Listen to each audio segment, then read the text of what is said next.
तो हेलो दोस्तों, कैसे हैं आप लोग। उम्मीद करते हैं बहुत अच्छे होंगे और अपनी पढ़ाई को बहुत ही जबरदस्त तरीके से कर रहे होंगे। तो आज हम लोग अपने कर्तव्य सीरीज को लेकर आए हैं, जो कि यूपी री एग्जाम स्पेशल होने वाला है। और इसमें हम लोग हिंदी और मैथ के प्रैक्टिस सेट के माध्यम से जो पढ़े हुए हैं उसको रिवाइज करेंगे और सीखेंगे कि कैसे कम समय में सवालों को लगाया जाता है।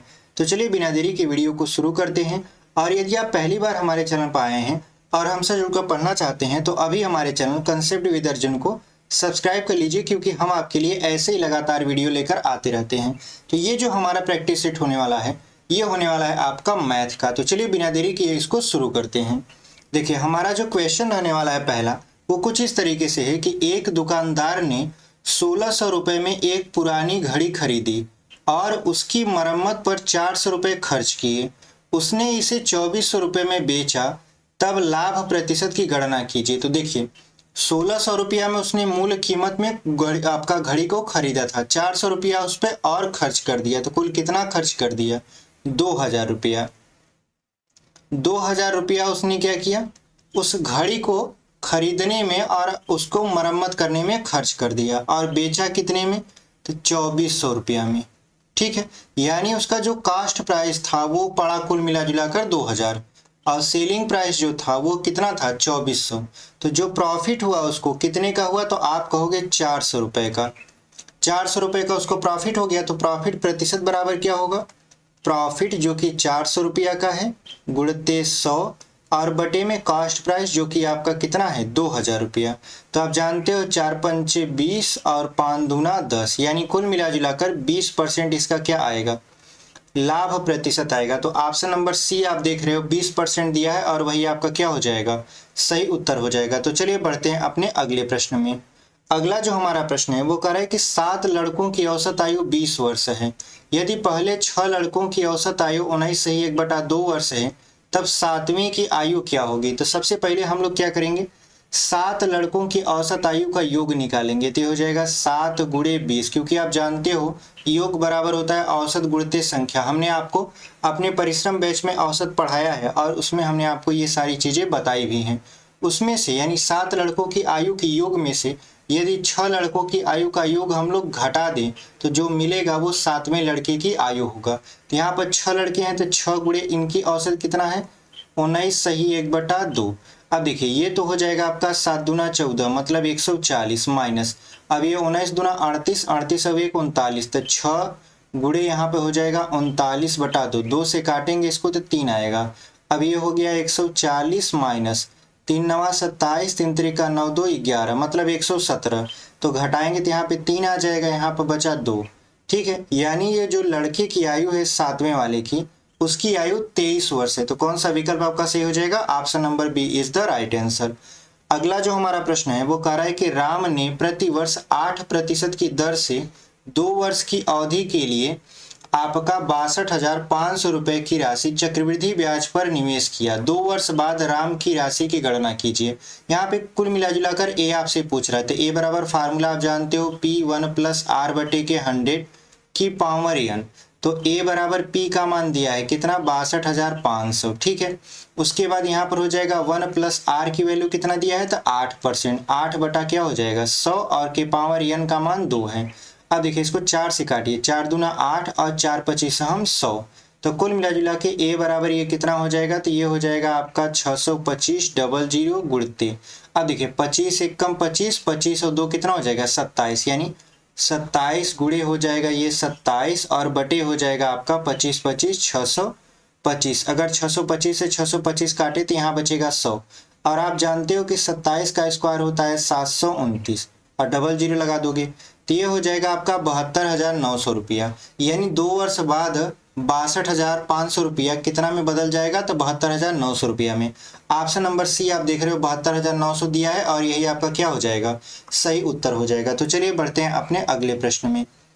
अगला जो हमारा प्रश्न है वो कह रहा है कि एक ठोस धात्विक शंकु जिसकी आधार की त्रिज्या और ऊंचाई दोनों 7 सेंटीमीटर है को पिघलाया जाता है और 0.7 सेमी त्रिज्या की निश्चित संख्या में गोलाकार कंचों में ढाला जाता है। कंचों की संख्या बताइए। तो देखिए, जब भी कंचों की संख्या की बात आती है तो उसको n से दर्शाते हैं। तो कंचों की संख्या बराबर हो जाएगा शंकु का आयतन, ठीक है, शंकु का आयतन बटे कंचे का आयतन, ठीक है, किसका आयतन, कंचे का आयतन जो कि गोलाकार है। तो ये बताइए शंकु का आयतन कितना होता है, तो आप जानते हो 1/3 पाई आर स्क्वायर एच होता है, बटे अब गोले का आयतन कितना होता है, चूंकि जो कंचा है वो गोलाकार है तो गोले का आयतन होता है 4/3 पाई, यहाँ पे आर क्यूब लिख देते हैं, तो पाई से पाई खत्म, ये 3 से 3 खत्म, कुल मिला जुलाकर बचा यहाँ आर और एच दोनों समान है क्योंकि शंकु की त्रिज्या ऊंचाई दोनों क्या है आपकी 7-7 सेंटीमीटर ही है।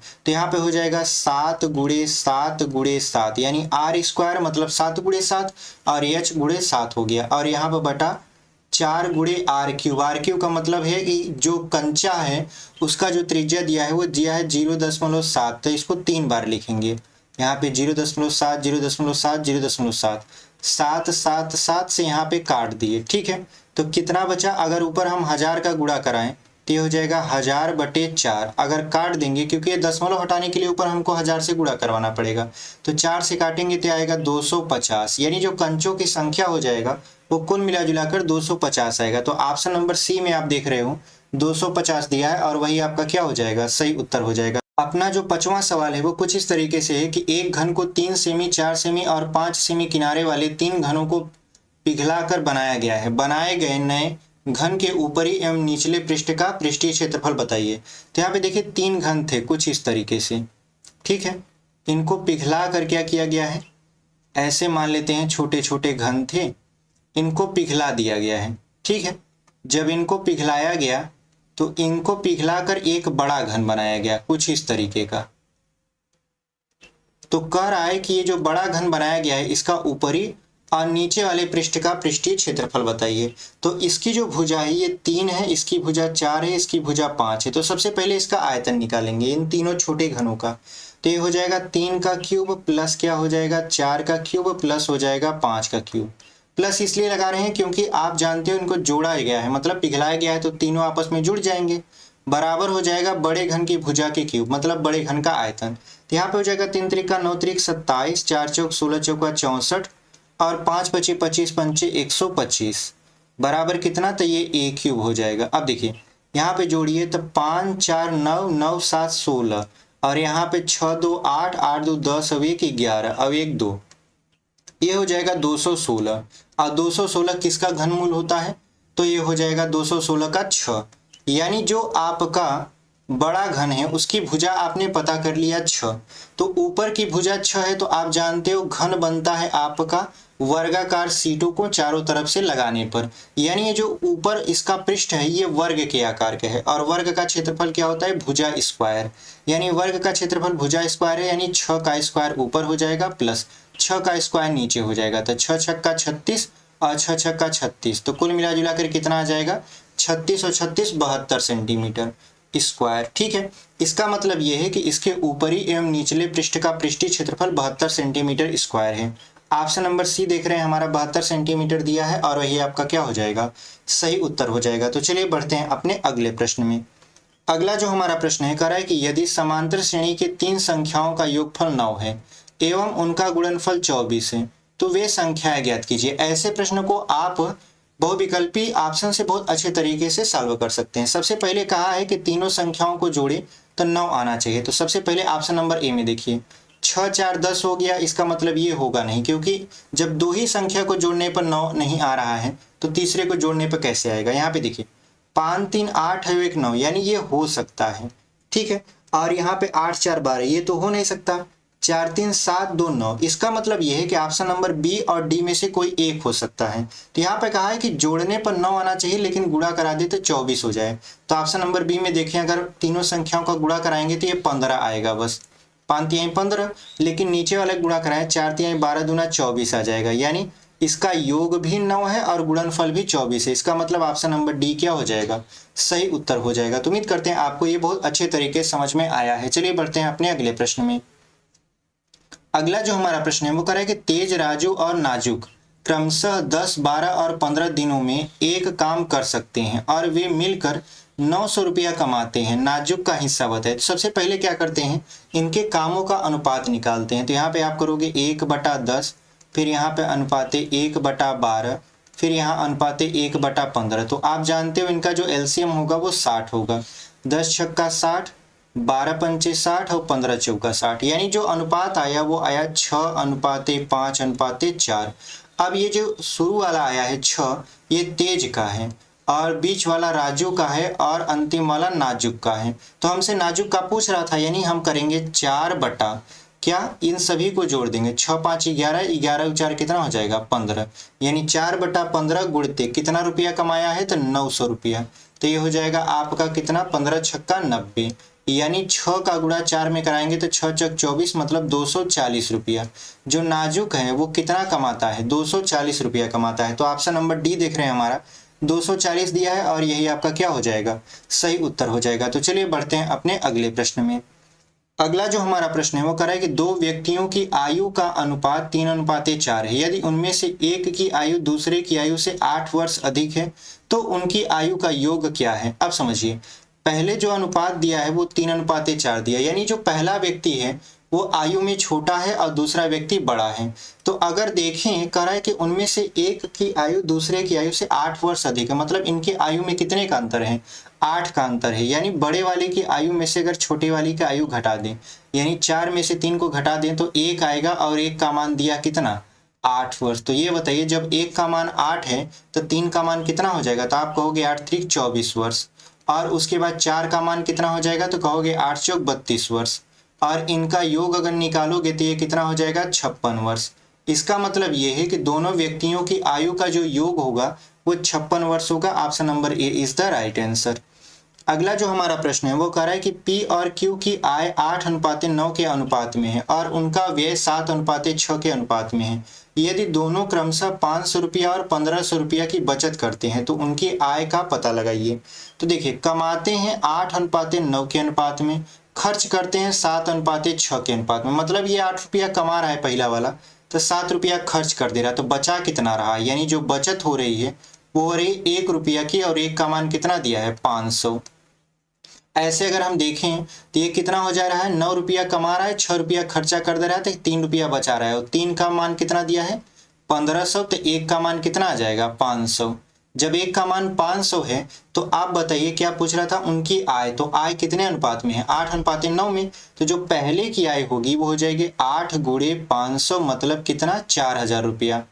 ऐसे ही दूसरे की जो आय होगी वो आपका 9 गुणे हो जाएगा 500, क्योंकि 9 के अनुपात में कमा रहा था तो 9 पचे हो जाएगा 4500, यानी उनकी आय, अब जो आय था वो 4000 और 4500 होगा। तो ऑप्शन नंबर सी में आप देख रहे हो 4000 और 4500 दिया है, वही आपका क्या हो जाएगा, सही उत्तर हो जाएगा। अगला जो हमारा प्रश्न है वो कह रहा है कि निम्नलिखित व्यंजकों को हल कीजिए।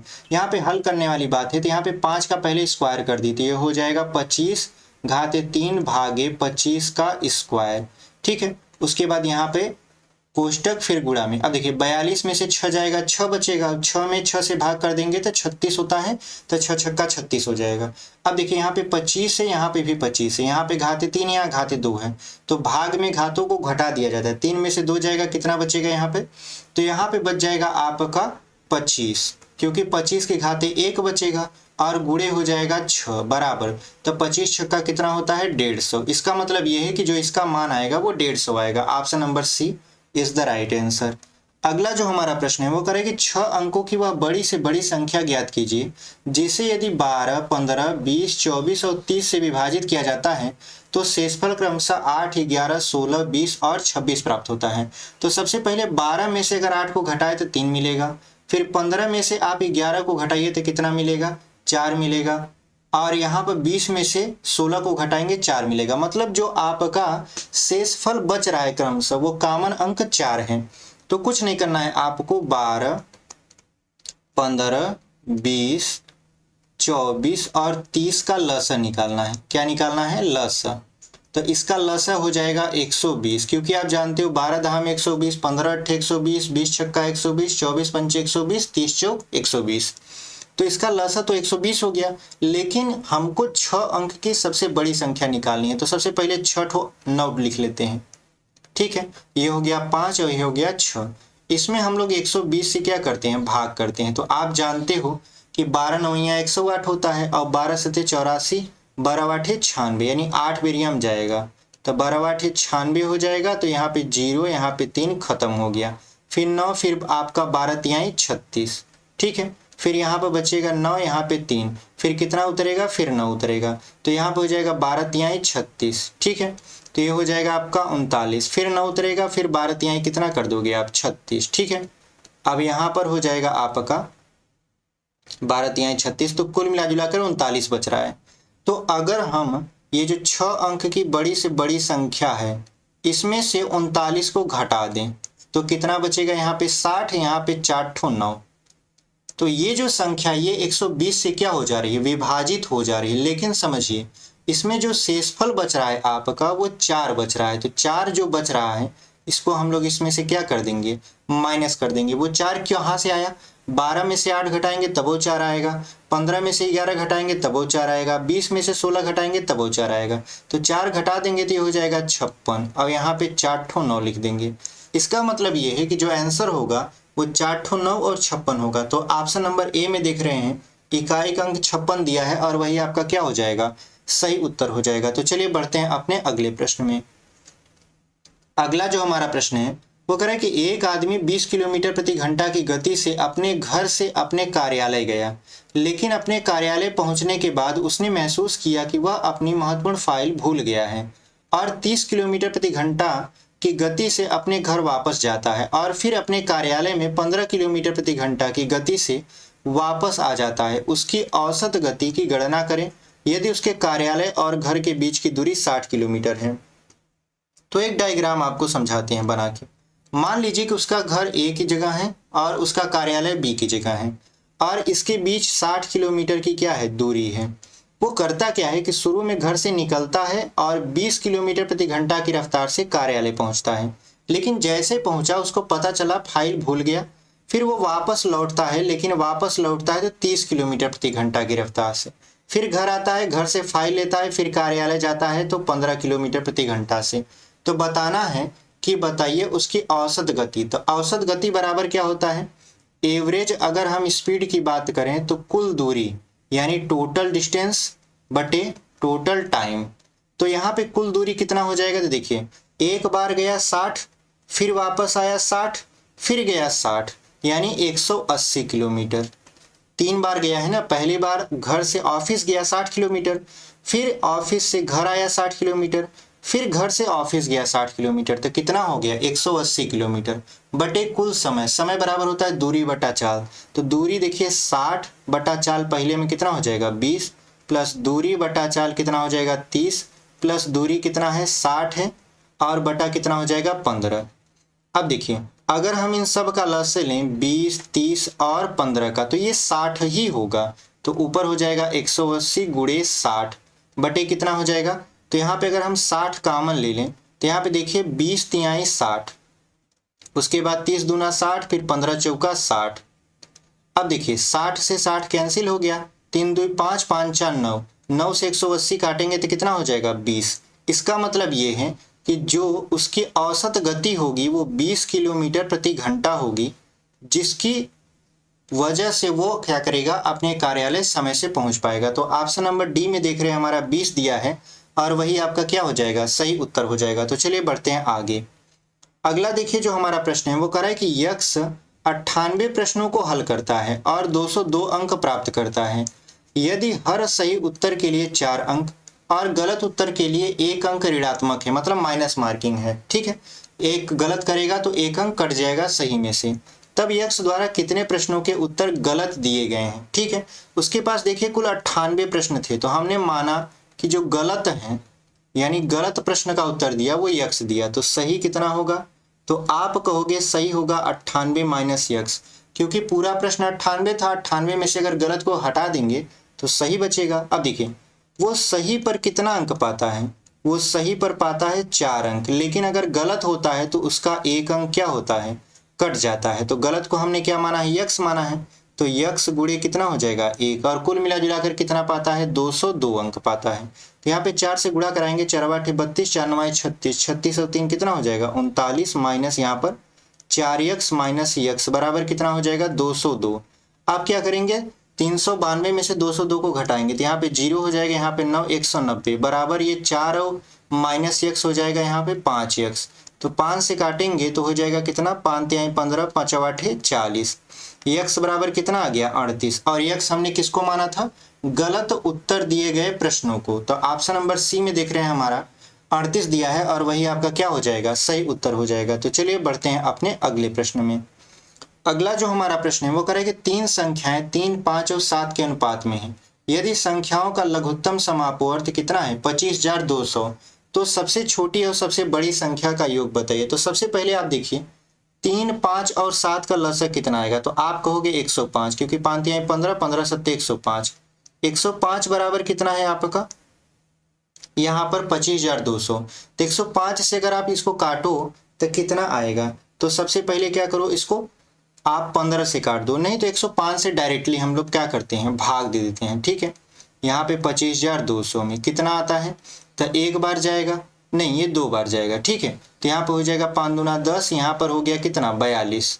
उसके बाद कितनी बार जाएगा, तो देखिए 10 चौक 40, यानी अगर हम 4 बार ले जाएं तो 4 पंचे 20, 4 एक कम 4, ये खत्म हो जाएगा। क्या बचा यहाँ पे 0, तो 0 बार ले जाएंगे तो ये खत्म हो जाएगा। कुल मिला जुला कर जो एक की वैल्यू आई वो कितना आया 240। ठीक है, तो यहाँ पे सबसे जो छोटी संख्या है वो 3 है, तो 3 की वैल्यू कितना आएगा, तो 24 त्रिक 72 मतलब 720। और बड़ी संख्या है 7, तो 7 की वैल्यू कितना आएगा, तो 24 में 7 का गुणा करा देंगे, तो 7 0 हम 0, 7 चौक 28, 7 दूना 14, 14 2 16, यानी जो सबसे बड़ी संख्या है वो 720, आपका सबसे छोटी जो संख्या है वो 720 होगा, जो सबसे बड़ी संख्या है वो 1680 होगा। जोड़ दीजिए, 0 यहाँ पे 0, 7 6 13 14 और 1 1 कितना हो जाएगा 2, मतलब कुल मिला जुलाकर 2400। तो ऑप्शन नंबर बी में देख रहे हैं हमारा 2400 दिया है और वही आपका क्या हो जाएगा, सही उत्तर हो जाएगा। तो चलिए बढ़ते हैं अपने अगले प्रश्न में। अगला जो हमारा प्रश्न है वो करेगा रमन ने एक परीक्षा में 456 अंक प्राप्त किए और सीता ने समान परीक्षा में 54% अंक प्राप्त किए, जो रमन से 24 अंक कम है। यदि परीक्षा में न्यूनतम उत्तीर्ण अंक 34% है, तो रमन ने न्यूनतम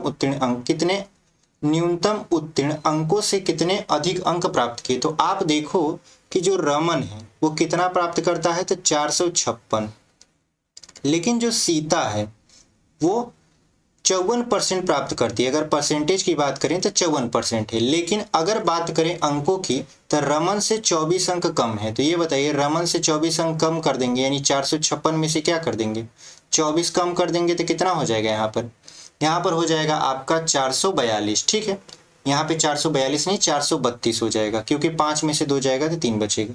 यानी जो सीता है वो 54% प्राप्त करती है, जो कितने के बराबर है 432 के।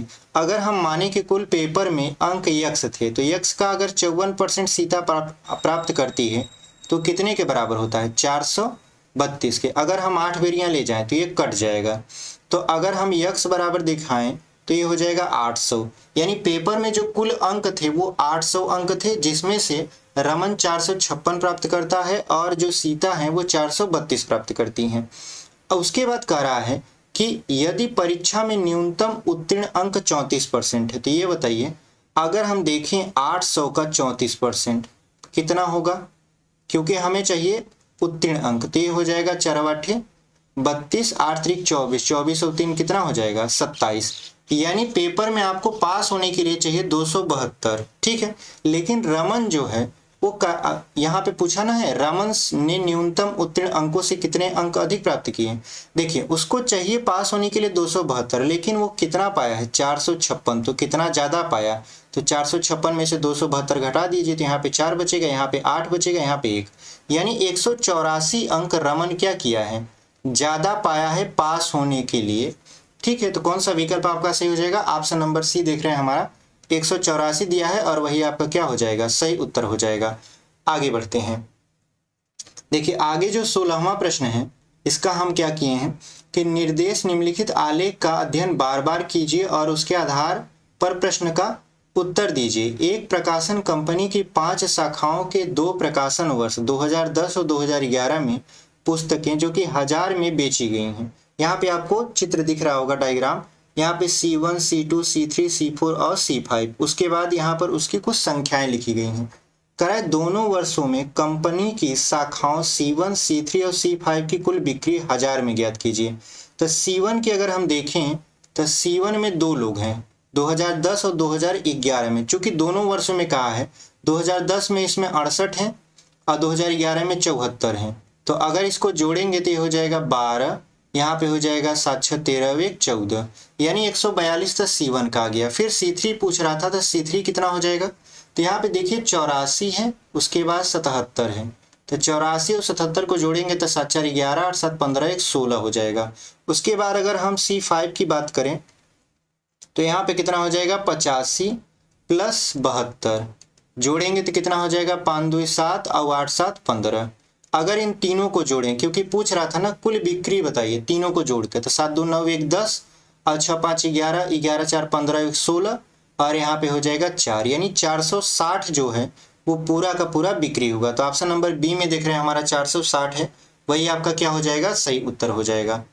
अगला जो हमारा प्रश्न है सेम वही प्रश्न है, लेकिन इसमें क्या किया है, इसमें कह रहा है कि वर्ष 2010 में सभी शाखाओं की बिक्री का औसत बताइए। ठीक है, वर्ष 2010 में, तो 2010 जो है वो शुरू वाला है, मतलब यहाँ पर देखिए 68 है C1 का मान, और उसके बाद C2 का मान 78 है, फिर यहाँ पर है 84, फिर यहाँ पर है 65, उसके बाद है आपका 85। इन सभी को जोड़कर 5 से भाग दे देंगे तो हमें 2010 में सभी शाखाओं की बिक्री का औसत पता चल जाएगा। तो 8 8 16 16 4 20 20 10 30 30 की 0 यहाँ 3 हो जाएगा, 7 6 13 8 21 21 और 6 कितना होता है आपका 27 27 और 8 35 35 और 3 कितना हो जाएगा 38। और इसी में अगर हम 5 से भाग कर दें तो आप जानते हो 5 7 35 5 6 30 76 आएगा। Option number B is the right answer, यानी जो एवरेज होगा वो 76 होगा। चलिए बढ़ते हैं आगे। अगला जो हमारा प्रश्न है वो कह रहा है कि यही वही वाला प्रश्न है, लेकिन इसमें सवाल चेंज है। सवाल क्या है कि शाखा C2 की दोनों वर्षों में की गई कुल बिक्री और शाखा C4 की 2 वर्षों की कुल बिक्री का अनुपात बताइए। तो सबसे पहले देखिए C2 और C4 का अनुपात बताना है, ठीक है, और दोनों वर्षों का। तो C2 में देखिए आपका कितना है, यहाँ पे 78 प्लस 90 है, और C4 में कितना है 65 प्लस 84, इसको जोड़ दीजिए और इसी का अनुपात पूछ रहा है। तो यहाँ पे हो जाएगा 8, यहाँ पे हो जाएगा 9 7 16 और यहाँ पे हो जाएगा 5 4 9 और 8 6 14, यानी कुल मिला जुला के जो अनुपात आएगा 168 अनुपात 149। तो ऑप्शन नंबर ए में ही आप देख रहे हो 168 अनुपात 149 है, और यही आपका क्या हो जाएगा, सही उत्तर हो जाएगा। अगला प्रश्न देख लेते हैं। अगला जो हमारा ये लास्ट प्रश्न है वो कह रहा है दिया गया आलेख परीक्षा में बैठने वाले 5 विद्यार्थियों द्वारा भौतिकी और रसायन विज्ञान में प्राप्त अंकों को दर्शाता है। ये जो डायग्राम आप देख रहे हो ये क्या करता है, भौतिकी विज्ञान और रसायन विज्ञान के ग्राफ को दर्शा रहा है। तो कह रहा है किन 2 विद्यार्थियों का भौतिक विज्ञान में प्राप्त अंकों और रसायन विज्ञान में प्राप्त अंकों के बीच पूर्ण अंतर समान है। ठीक है, तो यहाँ पे इसको हम लोग ऑप्शन से सॉल्व करेंगे, क्योंकि अगर ऐसे सॉल्व करने बैठ गए ज़्यादा टाइम लगेगा। तो यहाँ पे देखिए सी और डी कहा है, तो सबसे पहले सी देख लेते हैं फिर डी लिख लेते हैं। यहाँ पे देखिए ये भौतिक विज्ञान का चिन्ह अलग है, रसायन का अलग है। तो भौतिक में अगर जोड़े हैं तो ये हो जाएगा 60 प्लस 90, यानी सी और डी में भौतिक में कितना पाया है 60 और 90, तो कुल मिला जुला कर कितना हो गया 150। अगर वही हम केमिस्ट्री की बात करें तो कितना हो जाएगा 110 और 150। तो आप देखो 110 और 150 को जोड़ोगे तो कितना हो जाएगा, ये हो जाएगा 260। क्या ये दोनों बराबर हैं, तो नहीं, इसका मतलब ऑप्शन नंबर ए नहीं होगा। फिर होगा ए और सी। अगर ए की बात करें तो ए में क्या है 120 भौतिकी है और सी में आपका 60 भौतिकी है, तो कुल मिला जुलाकर भौतिकी में 180 मिला। और अगर हम बात करें सी की और केमिस्ट्री की, तो यहाँ पे ए में केमिस्ट्री वाला पाता है 50 और सी में पाया है कितना 110, तो जोड़ देंगे तो 160 ही हो रहा है। इसका मतलब ये भी बराबर नहीं है, ऑप्शन नंबर बी भी नहीं होगा आपका उत्तर। आप देखिए सी में दिया है ए और डी, ए का बात करें और डी का बात करें तो ए में अगर भौतिकी की बात करें तो 120 और डी में है 90, तो कुल मिला जुलाकर 210 हो जाएगा। उसके बाद यहाँ पर अगर केमिस्ट्री की बात करें तो यहाँ पे केमिस्ट्री में पाया है 50 ए वाला, और जो डी वाला है वो पाया है कितना 150। ठीक है, तो कुल मिला जुलाकर ये 200 हो गया, यानी ऑप्शन नंबर सी भी आपका सही उत्तर नहीं होगा। तो कौन सा उत्तर होगा आपका, option number B is the right answer. ठीक है, तो उम्मीद करते हैं आपको ये जो प्रश्न हम करवाए हैं बहुत अच्छे तरीके से समझ में आया होगा। चलिए मिलते हैं आपसे एक अगले प्रैक्टिस सेट में, तब तक के लिए धन्यवाद।